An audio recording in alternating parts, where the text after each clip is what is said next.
The Holocron of Justin V. Gates. Book 2, The Force. Part 1. I am merely one perspective on the ineffable nature of the Force. I will share with you what I have come to believe at this moment. As no single being can perfectly describe the awesome nature and truth of the universe and the Force in totality, your view and experience may vary and are welcomed and respected, as I hope mine will be too. In my humble opinion, to be Jedi, Luminari, or other Force-related paths, a belief in the Force in some fashion is necessary. Just as one who is Christian would need to have some semblance of belief in Jesus, no matter the approach, Jesus would be a part of that belief. These different perspectives on the Force can come in the form of a more philosophical, theological, mystical, metaphysical, or scientific, rather than a literal practice or belief. Each must take for themselves their experience in the Force and how to apply it to their lives.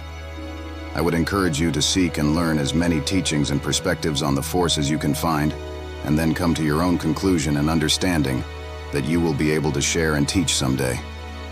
Here is mine, and I thank you for lending your ear.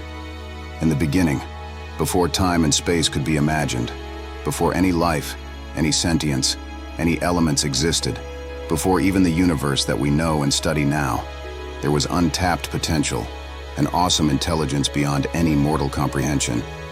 This intelligence lacked shape and form in the sense that we have come to understand. There was nothing to experience other than its existence in a singular point of nothingness.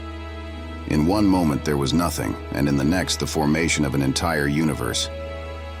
In an act of creation, this untapped potential exploded and expanded, sacrificing and lending itself as the basic building blocks of the known universe. This intelligence was not destroyed. It simply became a new form in service to what was to come. First were the minerals and elements. Forms began to take shape, and the universe had matter. Next was life.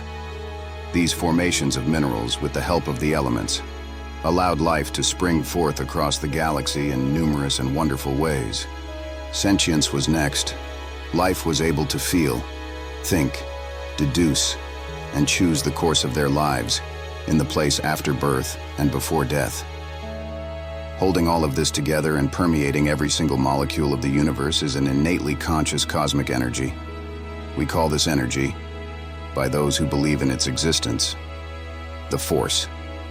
It binds all things and flows through everything, connecting all living things, minerals, elements, and all of creation in a harmonious web of interconnection. The flow of this essence also transcends beyond these things as well. I believe that the Force permeates through inner and outer realms and dimensions, through our very psyche, feelings, and emotions. It is symbiotic with us, with all things.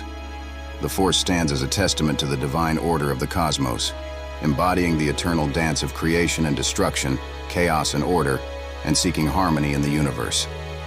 There is a perceived dichotomy that forms when students first begin to study the Force, a duality of sides that breed conflict and struggle within and outside of them. Ashla, the light, symbolizes compassion, selflessness, harmony, and the pursuit of unity with the cosmic whole. Those of us who embrace and devote ourselves to the light seeks to uphold the principles of peace and justice, drawing strength and seeking balance from our inner connection to the greater cosmos. Bogan, the dark, embodies unchecked passion, aggression, disharmony, and the relentless pursuit of power for the sake of controlling all things. Those ensnared by the dark are consumed by their innermost desires for control and domination, losing themselves in the seductive allure of power unchecked. The dark side is a perilous path, leading its followers down a treacherous spiral of moral decay and emotional, physical, mental, and spiritual corruption. The conflicts between these two sides exist at the human level, within our personal connection to the living Force. It is a burden we bring upon ourselves. We struggle with this conflict physically, mentally, emotionally, and spiritually. The universe has these opposing forces, and many others, but operates in harmony with, not against, and what we see is a perfect symphony, each complementing the other so that perfect order is the result. As we are of the universe, we too need to find this perfect order within ourselves. When I speak of balance and harmony, I am speaking of the state of being where there is a harmonious state that exists between these two opposing forces that make up our being. You must recognize that within each of us, these forces manifest in our thoughts, intentions, words, feelings, and actions. Without harmony, these forces will oppose each other and compete for dominance, creating disharmony in our entire being. When we seek harmony in our total being, we will be able to think, feel, and act from a universal perspective, a perspective that mirrors the natural order. Easy to say, I know. It is important to note, not unlike the universe in its perfect order, a constant effort is made in the interplay of change and growth, chaos, and then order. We too must strive to find this kind of balance within, to be willing to change and push for growth. This can and will be uncomfortable at times, but when we are able to achieve this level of balance, our connection to all things will be stronger. Balance is a recurring theme in my work. If you pay attention, you will see it throughout. As Luminari, we combat the negative and dark aspects of life in totality. We do not do this for the sake of vanquishing the dark, but to balance it with light. At the Templum Lumis and Order of Ashla Knights, we seek communion with Ashla, for although we too struggle against our darker nature from time to time, we seek unity and balance. In this search for harmony lies a careful and mindful equilibrium that requires vigilance and self-awareness. It is a delicate harmony that happens naturally in the universe, preventing the cosmos from unraveling.